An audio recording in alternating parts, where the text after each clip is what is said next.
This is Codified Wisdom. Conversations with leaders sharing what experience has taught them and what they know now that they wish they knew earlier.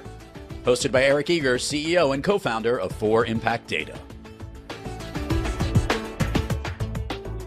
Hey everybody, welcome back to another episode of Codified Wisdom. And each week we explore the journeys and the lessons behind leaders who are helping, the people who are shaping the future of advisory and business, and just people that have such interesting life journeys. And today's guest, I always like to say, I have a new friend in Sandra Wiley, and she is a just highly respected leader in the accounting profession. I mean, she had spent years at Boomer Consulting helping firms and their operations development talent. They were just so many things, and especially executing a strategic vision. And Sandra has worked with firms across the country and to help them move beyond ideas into action, which is so critical. And she focuses on leadership development, team alignment, and building cultures that actually support growth. So what makes our perspective unique is our focus on the critical question, why do so many firms know what to do, but struggle to actually do it? And so, we're going to walk through, Sandra's journey, what she's learned. So hopefully some people can learn some kind of nuggets along the way, and how leaders can build organizations to really truly perform. So Sandra, hey, thank you so much for being on the show. We're so excited to have you on here. And to kind of start us off, tell us, where'd you grow up? What were some early influencers, and what shaped how you think about people, leadership, and work? Well, Eric, thank you, first of all, for having me on your podcast today. This is going to be so much fun. I have gained new wisdom and new insight into our profession from you. So this has been a great relationship so far. I will tell you exactly where I grew up. I grew up in this little tiny town right in the center of Kansas called Sylvia. And it was, when I was there, population 500.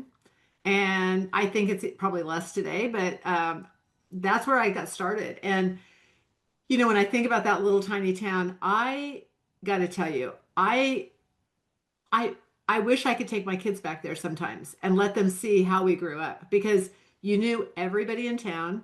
Yeah. Everybody was a hardworking either farmer, or they had a small business that they ran. None of us, I don't remember anybody in the town that was super wealthy, but we were all, just getting by. And it was such a hardworking town. That's the one thing that I really learned from being around those people, was how to work hard. And if you wanted something, you could have it, but you had to earn it. Nobody just gave you anything. And I remember people from our church would say, I'd say, I got to get enough money to buy my basketball shoes or something. And the people in the church didn't say, here, I'll just give you the money. They said, you know what? I've got some errands you can run, or here's some things you could do for me, and you could earn the money. And I think, at the time, I'm not sure I really appreciated that, but I sure appreciate that now, because they taught you that you can have whatever you want, but you got to earn it. So, yeah, that's where I grew up. Wow, that's great. And like I said, in a town of 500, I'm sure. Let me ask you. It was definitely a village. So if you were at a friend's house or somebody like that, I'm sure that there were, the whole town was making sure to keep and raising everybody's kids. So how did you, so you go from this small town, and and this, I was gonna say, I've had a chance to meet some great people, and there must have been something in the water in the Kansas area, because there's some of the most profound leaders in the accounting and in the accounting profession came out of the finer Kansas area. And so but tell me a little bit. Okay, so you're in this small town. Tell us, where, what was the next step? So you're in the small town, you're really enjoying it, but it's now time to kind of think about what you want to do. What was the next step? Where'd you go to college, or what was the next professional step after that? So you got to love this story, because and I will make it as short as I can, but I'm going to put the next 10 years into kind of a chapter, right? A chapter in my life that I learned a ton. I'm not sure I never want to repeat it again, but it was a 10 year. So I would go off to Colby Community College to be in music. I was a singer and I played the piano, and I was going to be a music major. And my vision of life at that point was I'm going to go to college and get my music scholarship. I'm going to use that and I'm going to get a music degree and I'm going to teach music and I'm going to get married and I'm going to have 2.5 kids and I'm going to have dogs and I'm going to live in Kansas and all is going to be well. Yep. Well, 1 year after college, I met the man of my dreams, and we got married and ran off to Reno, Nevada. We didn't get married in Reno, got married in Kansas, went off to Reno, and I didn't go back to school for a while.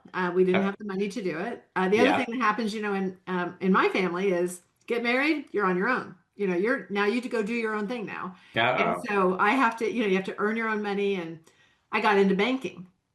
And I Okay. figured out I loved to work. I really enjoyed the work that was behind that. And I thought, well, that's okay. I can still work and I can still have babies and have a family.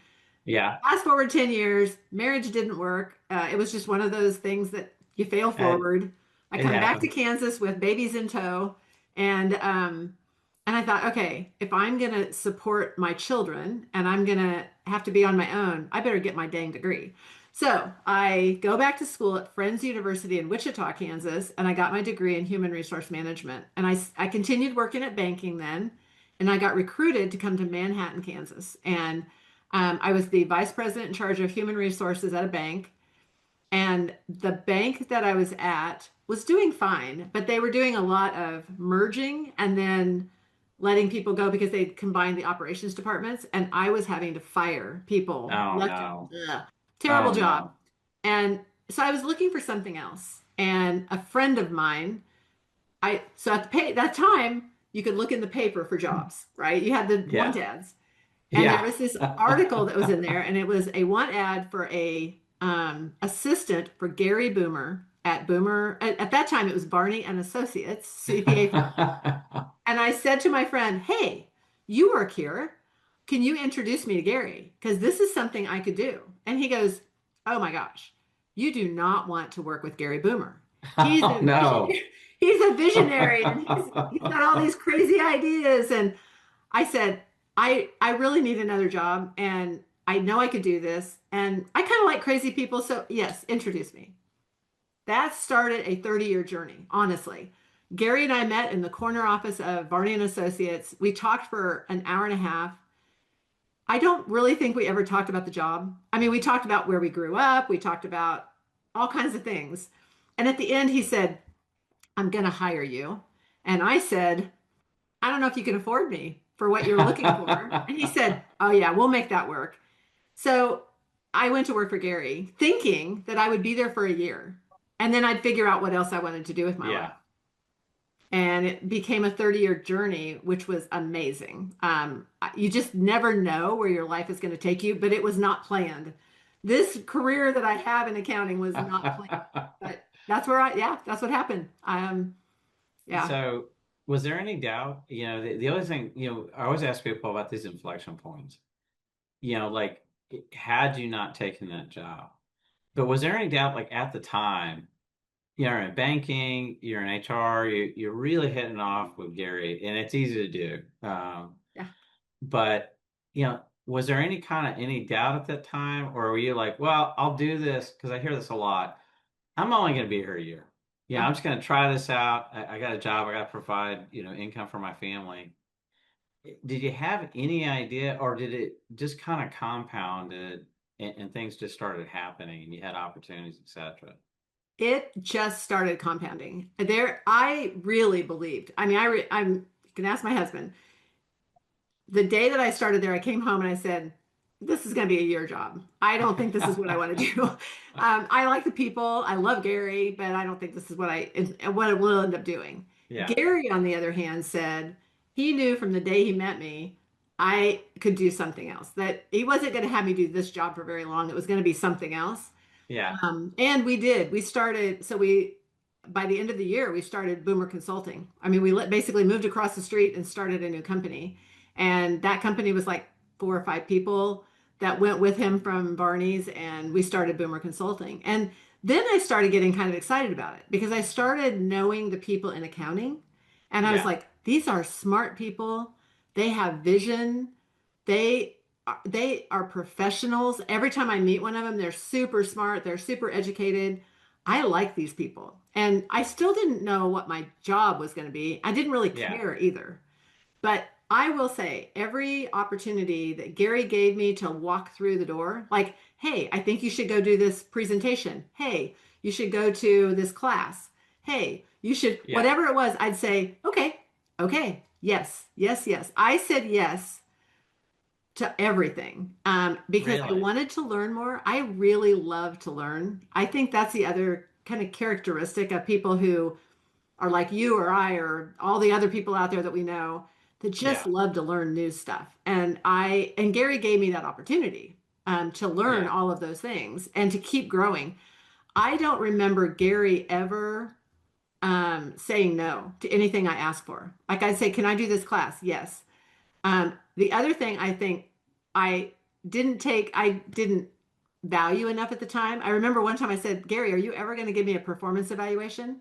And he goes, well, have I ever said no to you? And I said, well, no. And he goes, you're getting your performance evaluation. Keep doing it. I said, okay. Oh It my was gosh. great. Yeah. So education was something that I think I didn't know that I valued as much as I did. But I think anybody who values education and learning and knowing more can be exceptionally successful in no matter what they do, but they've got to put the time into it. You got to put yourself into it. So, um, yeah. With well, and then was there any time that you were asked to do something and because there's always a little bit of that, man, I'm over my head, or did you ever have any of those the situations of imposter syndrome? Because every exec, and I know, I mean, even to this day, sometimes you're like, hey, somebody's going to figure out that some of the stuff I don't know behind the scenes.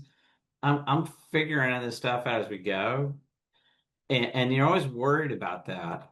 But did you ever? I mean, did you have ever those situations, or was it like just boldly go forward and jump into this stuff, and we'll figure it out? But because just knowing Gary and the ideas and the why not Uh, kind of thing. I guess I would say that, of course, there are many times that I could tell you about where I had imposter syndrome, where I knew getting up in front of the audience.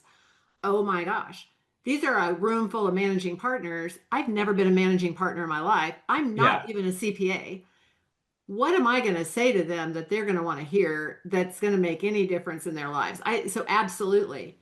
But yeah, I also would tell you that very early in my career, I learned that they don't know any more than I do about certain things, yeah, right? It's not everything. Now they could do a tax return and they could run the finances of a CPA firm way better than I could.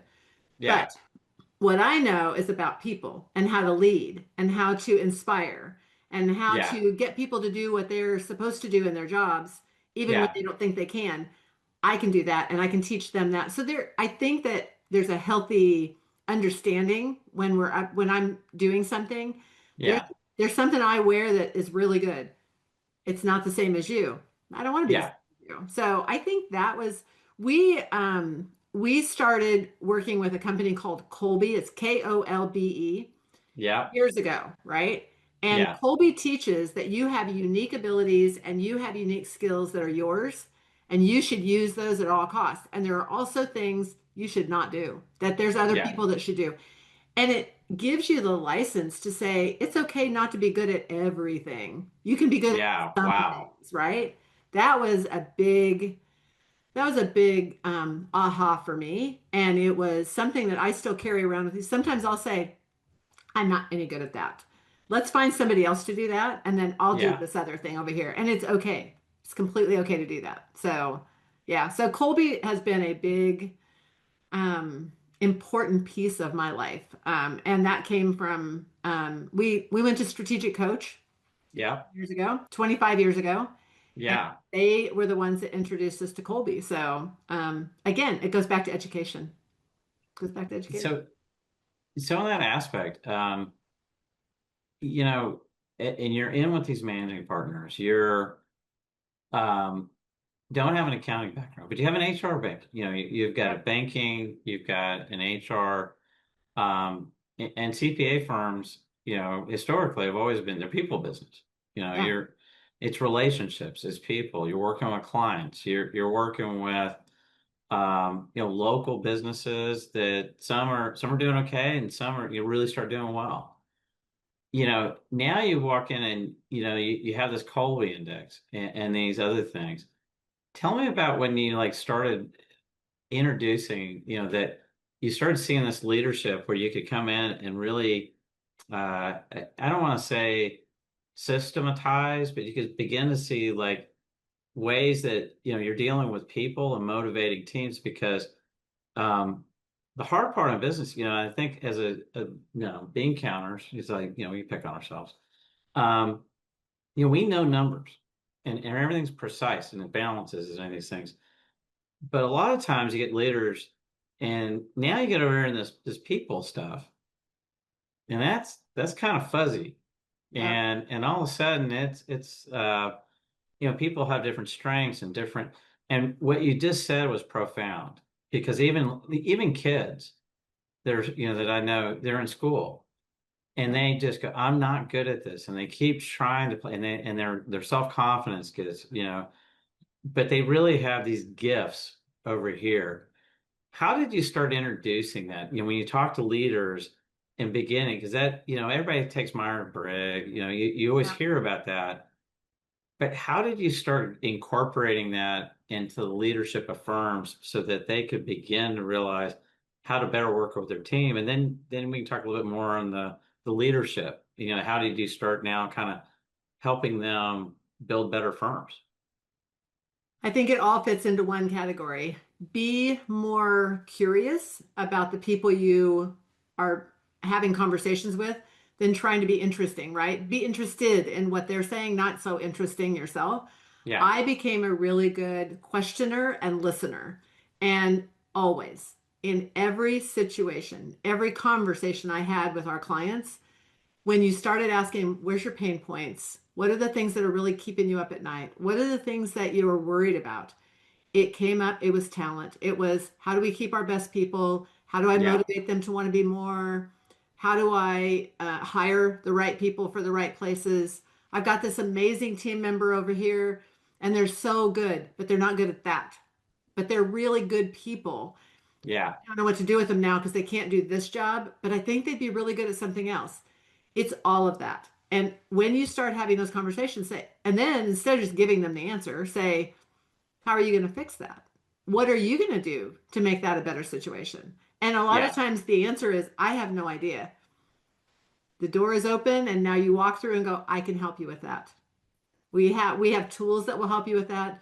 We have strategic training that can help you with that. yeah, Then you have something to work with, but you let them kind of come up with their own problems. And any kind of change in a firm or in a company can only happen when the pain is big enough that they want to change it. Otherwise, it will not change. And so I just look for the pain points.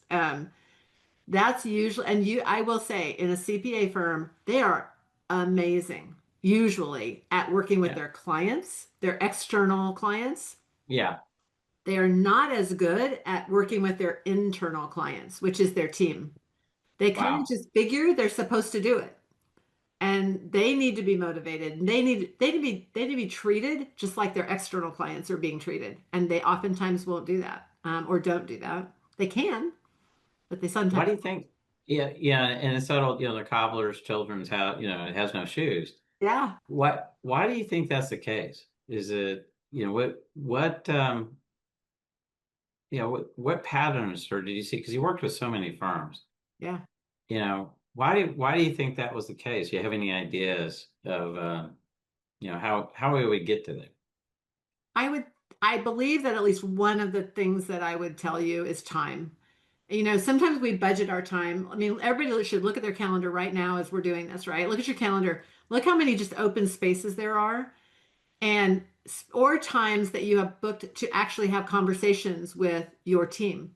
Yeah. They're just not there. If it is a team conversation, what you're going to say, oh yeah, we have all kinds of internal meetings.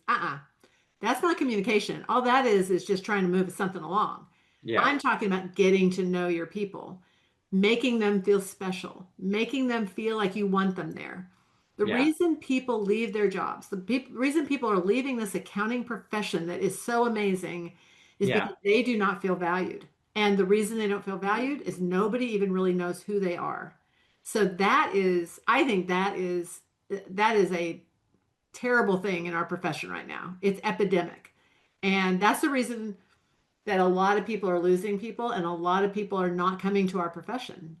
They don't feel valued. They don't feel important. And we haven't been taught how to make that happen either. Go back to Yeah. colleges. And I every once in a while I do some work with Kansas State University because that's the Yeah. hometown I live in. And I'll say things like, well, how many leadership courses are you teaching? Well, why would we do that? How many sales courses are you teaching? Why would we have to do that? I mean, it just boggles my mind because that is Yeah. where the public accounting profession is going. And our colleges have got to speed it up, right? They've got to put those courses in place, but they don't today, which means that when we have a CPA firm, we have to do it ourselves. So the teaching has to come once they've come. And um, I'm not going to bag on partners too much today, but a little bit. No, no. Um, they'll say, well, we're sending our managers and our new people to leadership training. Okay, Yeah. how much leadership training have you been through? Yeah. Well, why would I need that? I'm a partner. Okay, you need that. You need that because you've never had it before. So a lot of partners today have never been through any formal leadership training. Therefore, they don't really know how to lead. They know how to tell people what to do. Yeah. That's about it. So yeah, that I guess there's a lot of work to be done. Well, and and diving into that a little bit more, is it the fact that my experience, I graduated from University of North Texas, Yep. and I went to work at Ernst and Young, and entrepreneurial services group. And the career path was, you started, you started your first year, and then you got promoted to senior, and then you go, senior man. You have this pathway, so it was all kind of predefined, Hmm. and then you had your book of clients, and then is it just that we were so busy in the execution of the work that you naturally get progressed, and then back in my day, you had your rainmaker partners, and then you had your super technician partners that you just they didn't do as much client interaction, but boy, they knew their stuff. Yep. And so, and that seemed to be, just from my lower level perspective, that's what I could just call us on the firm. Do you see that kind of still today, or do you see that now things are morphing? Because that's how you kind of get to that level of, well, I didn't really have any leadership training because this was just kind of the transactional, hey, I had so many Yep. people underneath me, I reviewed their stuff, we worked on clients. Is that what maybe suspecting why you get promoted that level, but they don't, you didn't really receive extensive leadership training? I think that's probably the way it used to be, and probably the way it is still in a lot. Although I do see a lot more firms putting leadership courses into play in their firm, or they're sending people to leadership courses. So I see that more now. Here's what's going to be Yeah. different, though. You and I both know that who we are today or who we should be today is not at all who we were 5 years ago. No. It No. used to be this like nice little triangle, right? And you had the beginning level people, and then you had managers, and then you had directors, and then you had partners, and everybody knew their space, and you had Yeah. everybody passed things down. Everybody knew what was happening. Well, that is not happening today. Now we know that through automation and through outsourcing and through new systems that we have, new technology, Yeah. some of that lowest level work is now being done for us, and therefore we have to elevate people right away so that they get into that manager position or higher level advisory positions Yeah. faster than they've ever been. I remember when we started this whole thing, people didn't meet clients until they had been at the firm 3 to 5 years. Yeah. You just Oh yeah. you just stayed in the back room and work. And Yeah. that's it. And then you come Yeah. out of there 3 to 5 years from now and say, oh, now you need to meet the client. Nowadays, it is you need to meet the client within the first 6 months you're there. So, and you're going to start advising them. Oh my gosh, now training is going to have to change. Everything's going to change. So, I think that it's all kind of a fruit basket now. You throw it all in and shake it up, and hopefully you figure out what to do next.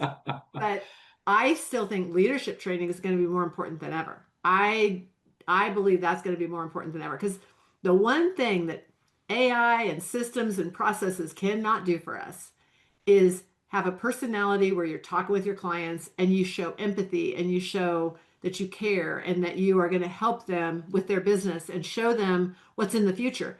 That's where Yeah. we're going to make a difference.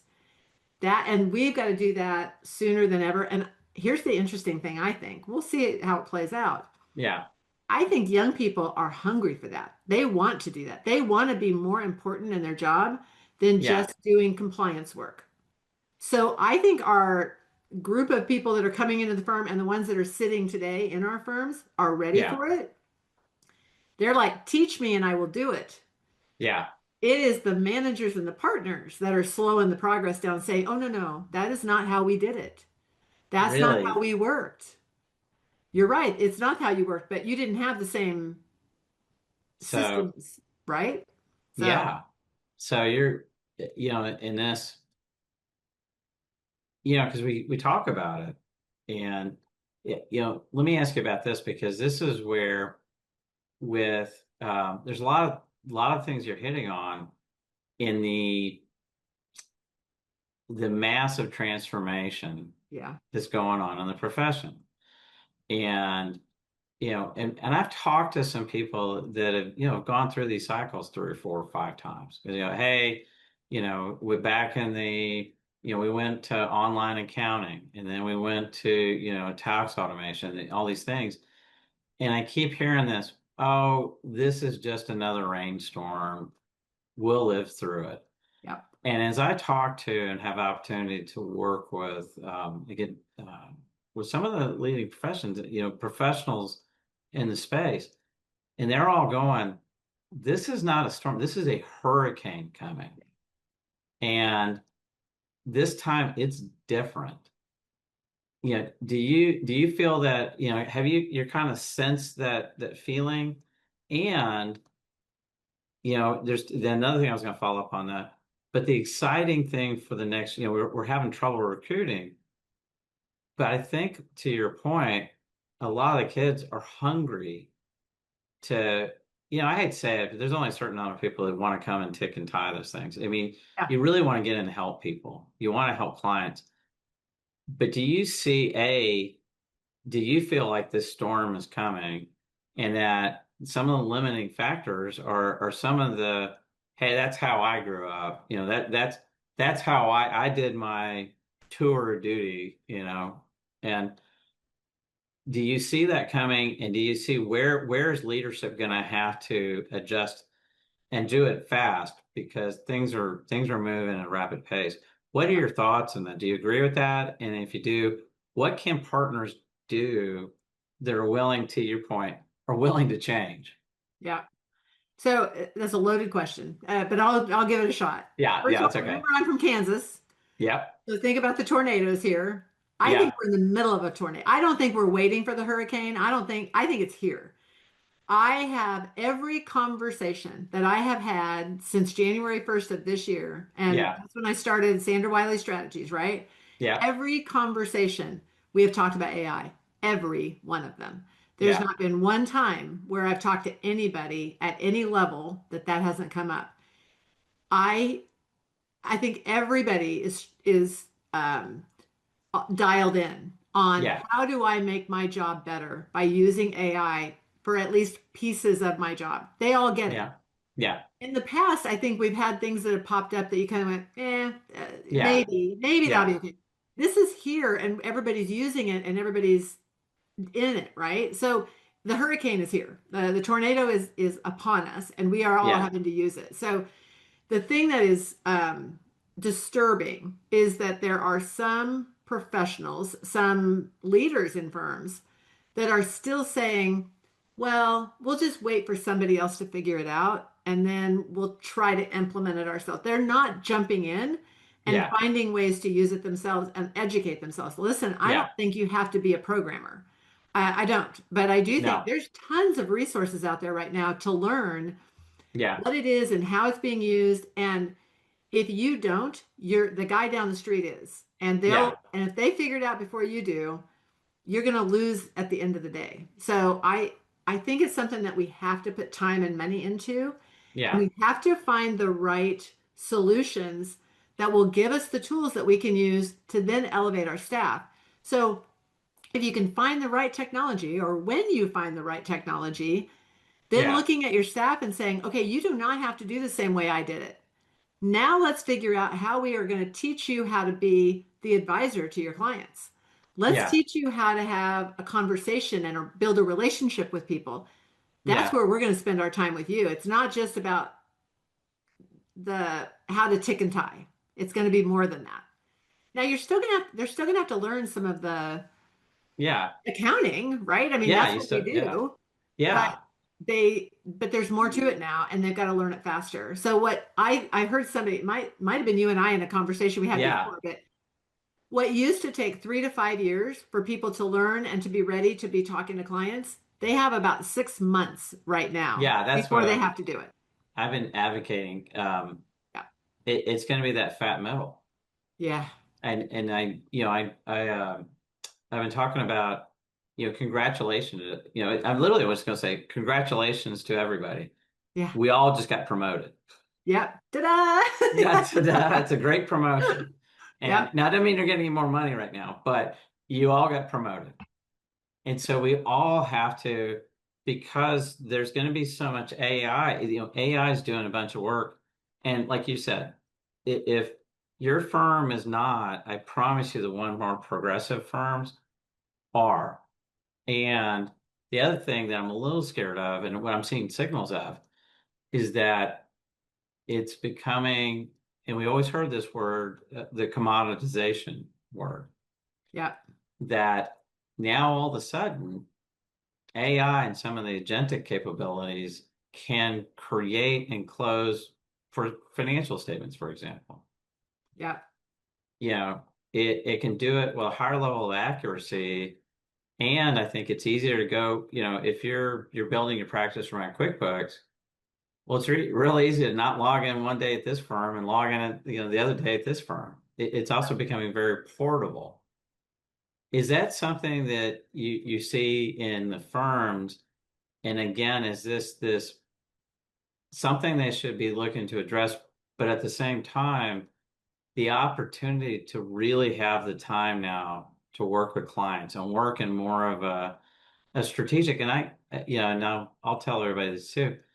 I think the CEOs are begging for it. Anybody that I know that has a good relationship with their CEO, I'm sorry, with their CPA, they Yep. all say, I'm begging for my CPA to give me advice. I need it. I don't need the historian mode anymore. I need help with this not only like the accounting profession, but businesses are hitting with this storm. And Yep. like, how do I work? How do I work faster? Are you seeing that? Is that something you're concerned about, but also excited about the opportunities that now, accounting firms can have with their clients these days? I think that you can choose to be terrified or be excited, and it's your Okay. choice. Yeah. I think you should choose to be excited personally. But the reality is, whether you choose to be excited or scared about it, right? It's Yeah. coming. It's going to be here. So Yeah. you may as well get excited about it and figure out how to change your business model, because I do think that is the thing that terrifies some people. Yeah. We have known for years they should be billing differently. They should be charging differently. They should be Yeah. looking at their service lines differently. They should be changing everything about their business model. We've known that for years, and most firms did not make that change. There's a few out there that have, and there's a few that have started down that road and they're figuring it out. Yeah. There's a lot of firms that are still doing work the same way they did 20 years ago or 30 years ago. And here's kind of the problem right now is they're still making a lot of money doing it. Yeah. Yeah. No. And what's the incentive to change your Yeah. business model and not really know for sure if you're going to make the same money out of the Yeah. business? And so, but the downside, I think, far outweighs the upside, right? I mean, far outweighs it because if you don't do anything, your clients are going to figure that out. And the first time they sit down at dinner with another company that's similar to theirs, and that Yeah. company says, "Oh, my CPA called me, and we have quarterly meetings where we talk about where my business is going, how I can save on Yeah. taxes, who I should hire, what AI is doing for my profession." The first time they do that, they go, "Who's your accountant?" Because my accountant just called me and told me how much I owe and how much my estimated taxes are going to be. That's all they did. Yeah. I want to talk to your guy. Guess what? Good clients are going to start leaking out the doors and going to where they can get true value because you didn't do it. It may not happen tomorrow, but it's going to happen sooner than you think. I talked to somebody yesterday who's a really AI guru, and he Yeah. said, last year was the, hey, get ready, it's coming. This year is a, wow, it's here. Let's figure Yeah. out how to use it. Next year, we're going to be using it. It's going to How, be, so we'll see. well, and it's one of these things too.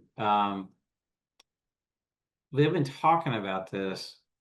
I know Barry and AICP has been talking. I mean, AICPA has been talking about it for a long time, Time. Yeah. and now it seems to be it's like, hey, I need to lose weight, and I know I need to eat better and exercise. I know I got to do it, but I don't do it. Yeah.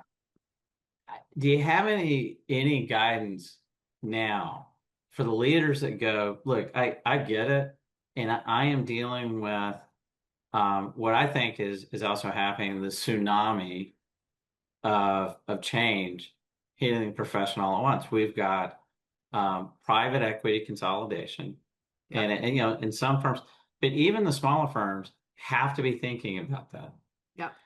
Then we got all this technology change, and then on top of that, I'm afraid to lose anybody because I can't replace them. I've got all that, and we talk to some firms, and you go, "Hey, I want to grow," and they're scared of growth because they go, "I can't take on any more work." So Yeah. we have all that going on, and then here we are going, "Oh, by the way, you got to change. All this is going on. I got to change." But I'm not doing it, or I don't know how to do it. How do you advise, or how would you help those people that are going, look, I hear you, Sandra, I hear you, Eric, but man, I'm just trying to keep my head above water on a day by day basis. Yeah. So a couple of things. One is you can't keep doing the same things you've always done and expect it to be different. So you Yeah, have to commit to change. I think that's the first thing I would tell you is look at yourself in the mirror and look at your partners, look at each other in the face and say, we can't do it the way we've always done it. We have to make changes. So I think that's that first, like put the line in the sand, we got to change. Second thing yeah, is you've got to have a vision of where you want to be. So okay, you've got to have somebody, you got to have some thinking time and think strategically about yeah, where you want to be. If you do not have a vision for where you want to be, don't be surprised if you never get there because if you just let the day-to-day stuff go by. I had a yeah, guy just this week who said, we think quarterly. We don't think 5 years out. He said, yeah, every quarter we go, okay, now what do we have to do? Now what do we have to do? And he said, I feel like we're just kind of doing the same thing each quarter the same. I said, you are, because yeah, you're not looking at down the road. So I think yeah, that's the first thing I say. You got to have a vision for where you're going to go. And then yeah, the last thing is, then you have to stop and strategically think about what do we do this year to get us yeah, there?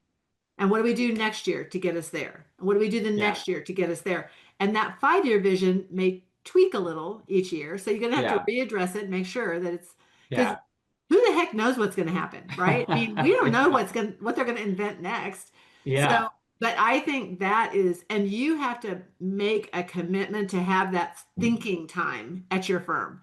I don't think a lot of firms do that. I think they're just doing the quarter by quarter, day by Yeah. day stuff instead Yeah. of stopping and really thinking about and challenging themselves on where they're going. So, vision, then strategically thinking and planning, and then every year updating that and making sure you have an accountability kind of place, something in place to Yeah. hold you accountable to do the things you said you were going to do. Somebody has to hold you accountable. You need a coach, usually Yeah. somebody from outside your organization that's going to look at you every once in a while and say, well, did you do it or did you not? Are Yeah. you doing what you said you were? Why didn't you get it done?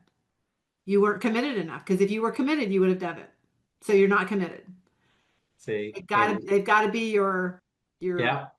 I don't know, your voice. So Well, it's like that exercise. I was just talking about losing weight and everything. Well, yeah, you got to go to the gym, or you got to go for a walk. You got to keep your body moving. And when you got that other person that's depending on you, or going, come on, Eric, it's 5 o'clock. Get yeah, away from the computer. And having somebody outside to go, it's not in the um, muckety muck. yeah, and not in Uh, the weeds, right? Yeah, yeah, because it's so easy. yeah, Um, what I call, I like to use Stephen Covey. There's wildly important goals, and there's pretty important goals. yeah. And the pigs get in the way of the wigs. I love that. I love that. I'm not sure I've ever heard the whole thing. That's awesome. That's awesome. Yeah, and so because it's all this other stuff, because there's so much, But I was going to ask you a little bit, dive in a little bit more on this. A 5-year plan right now seems so like, holy cow, because with the changes coming so fast, how would you suggest, you set a 5-year plan, and it can be a vision of where I want to be. I'd like to get the practice to this level. Maybe I want to have a succession plan to the next. So you kind of got that primary objective, but how do you, with all the changes literally happening weekly with the technology? I just saw the other day an AI audit agentic company that honestly, I am versed in this every day, just popped up and got $85 million in funding, you know, Yeah. and this is weekly. What advice would you give to people that are going, I know I got a 5-year plan, but the technology fatigue that I'm getting hit with, how do I keep that plan but change like almost every day Yeah. and still execute? Yeah. I will say, usually I tell people, look, I want you to put the 5 year out there because I want you to think big. I don't want you to think just a year down the road. I want you to think really big, but understand that you're going to get that 5 year plan done in about two. Yeah, Wow. that's the truth. Wow. When people actually write it out and make it in about 2 years, that we've got to completely redo it because it's Yeah. done. I really believe in the fact that when you write down goals and when you write down something, it will come true. Okay. And and so it's thinking about what you want to do, it's writing it down, and then it's telling somebody about it. And if you do those three things, you're Yeah. 85% more likely to make it Yeah. happen. And so I always tell people five because I want them to think big, but they're going to get it done sooner. Yeah. But I also really, what you're saying the right things because it is really about accountability. Somebody has to hold you accountable to that plan. I mean, just because you have it doesn't mean it's going to happen unless you have a team of people working on it and unless you have the courage to step into it and learn and make it Yeah. happen. And it's all of that. So, um, you'll get confidence in it, but you got to have the Yeah. courage to start it. Well, and what's your thoughts on like micro habits? These 1% changes. So it just seems when you look at something that is so big, Yeah. so all right, so let's pull it back to now I'm dreaming big.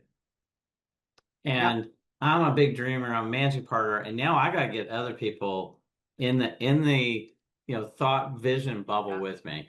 And they're going, Eric, I hear you, but you're up here looking at the mountain, and I'm seeing this huge climb ahead of me. How do you get them to go and go, okay, I get this, but there's no way we're going to add 1,000 clients. There's no way. How do you get them just take the first step? How do what are your advice for them to even I begin the liked how you journey? said micro habits, because I do think that is what usually when we develop first the vision and then the strategic plan, right? Or the Yeah, strategic visioning, I'll make them back way up to, okay, now what are you going to do right now? What right now can you do to move you in that direction? It doesn't have to be a huge step, yeah, just a step. And what do you have to learn? Who do you have to hire? What do you have to learn? What kind of software do you need to make sure that you can do the things you want to do? How are you going to decide on which software to get? yeah, You got to start making decisions. So that's the reason we back it up, and I only let them do a 1 year plan, because yeah, some people want to do like a 1 and a 3 and a 5 year plan. Okay, if you want to put some 3 and 5 year kind of semi goals out there, that's fine. But I'm most concerned about this year. yeah, Tomorrow, when you go back to work, what are you going to do? If you can get them to do little changes at a time, it's the same thing. You go back to weight loss, or if you go to building a new business or something, every day yeah, you have to work on something. If you say, I'm going to take a whole week and work on this presentation, you'll probably take a whole week to work on it. You'll waste 4.5 days of that, right? If wow, you say, I'm just going to take these 2 hours, I'm going to work on this one thing, and then I'm going to work on some other things. And then I'm going to take these 2 hours and work on it. Same thing happens in business. If they say, okay, we are going to take this time and these resources and we're going to work on this, yeah, we've got to have it done by this date, they'll get it done. One of the things that, and again, I'll go back to Colby because it helps you build teams and it helps us build people that work together. yeah, Um, what you want is to make sure that you have somebody who's kind of a visionary on a team and also somebody who's more the detailed person. Because the two of them together, if you put two or three detailed people all together on a project, guess yeah. what's going to happen? A They'll be there lot of, forever to make it yeah, perfect. a lot of Things don't- management. Yeah, Yeah, things don't have to be perfect. They just have to be good enough to move forward. So, that, yeah, wow. That is, man, that's awesome. And I hope people are just, because what you're talking about too, some of the stuff is so practical. It's not it's not a McKinsey consulting group coming in and talking about synergistic, evolution, algorithms, blah, blah, blah. right. It seems like, wow, this is just some practical, that you could implement tomorrow kind of thing. Yep. Um, wow. Well, I know that we could keep talking on this, and I love talking about this stuff and learning about how to, because those experiences, those wisdom, that wisdom you share can impact so many firms, that you can help so many people. So I appreciate you taking the time to get on here. And hopefully, people picked up a couple of bits of wisdom, and then they obviously can reach out and get more information, talk to you. Absolutely. Um, and but what I always like to do with anybody that's on the show, because this is, we call it codified wisdom, because we can all learn from other people's journeys of how they got there, and then that way we may not have to fall in the same potholes as Yep. others. So tell me a little bit, when you go back, I'm going to give you a magic time machine that most Okay. people and if your current self could go back in time and talk, and you go, like, back to the future, and you could go talk to your younger self some point in time, what advice or wisdom would you pass on to the younger Sandra? That is such a great question. But I think if I were talking to Sandra at 18 years old, so at 18, I thought I had it all figured out. I would tell her, stop, take a breath, do something just for you so Yeah, that you can learn and gain wisdom and be prepared for the adulthood ahead of you. But just really dig into yourself don't try to be a part of somebody else or another group. Just Figure Yeah. out who you are. That's what I would tell her. And that's what I would tell most young people today is, you know what? Just take some time for you before you have to be a part of somebody else's life, right? Or other people's life, whether it's at work or significant other, whatever it is. So that's what I would tell my younger self. Awesome. Well, that is kind of stay calm Yeah. Yeah. and Yeah. and move forward. Yeah. Well, hey, listen, thank you so much for sharing your journey, your perspective. I know that I always hope that, somebody's listening. There's always one or two things that I know that people go, wow, that was really helpful for us. Yeah. So, thank you Thank you so again. much, Eric. I was thinking there's one, everybody has like people. I think you mentioned somebody earlier. I love John Maxwell, but I also heard one time, and this is another thing that I'm not sure my 18-year-old self would have understood it, but I would tell everybody in your audience this is that everyone is a genius. Every single person that's listening, every single person I meet is a genius. But if you judge a fish by its ability to climb a tree, Yep. it will live its entire life feeling like it's stupid. And I heard that one time and I thought, oh my gosh, that was me. I Yeah. thought there were things about me that just made me not very smart. Yeah. That is not true. There were things I didn't like to do, and there's things I didn't care for, but the things I do love and the things I do care about, I do exceptionally well. So I would also tell everybody in your audience, find your genius. Oh, that is. I was going to say the one thing I asked some other, a business leader who had built, multi-billion-dollar companies, Yeah. and she said when she went and started her first nonprofit, she said that was the biggest lesson I took away. She took everybody in Strength Finders, which was Yep. it's not quite as good as Colby, but the point being is that why are you beating yourself up Right. on the stuff that you're just not it's just not your God-given Not your talent, thing. Yeah. but the things you're good at, man, I tell you, you will excel and you will knock it out of the park. And it's just so the earlier you find that and appreciate that life's going to be, you'll enjoy life a whole lot better and you'll get further faster because I'm Right. not good at, and you'll also appreciate the people who are good at the things that I'm not good at and go, Yep. you know what? I so appreciate you because your gift is what I struggle with and I need you to help me. Yep. Yep. Absolutely. Well, that was all right for those listening. That was a bonus. You get a little extra today. Is my As a lot of my family down in New Orleans, so we call it a lagniappe, it was French for something extra. And Okay. so, I love it. anyhow, well, listen, everybody, thank you so much for this week. Hey, we'll be back with another episode next week, and I will continue to find these amazing people that are willing to take their time, share their stories and experiences. And I hope everybody took a little bit of wisdom away today. So take care, and we'll talk to you next week. The collective wisdom and lessons learned from these conversations have been the inspiration for the business guidance system at 4Impact Data, helping CPA firms grow client advisory services.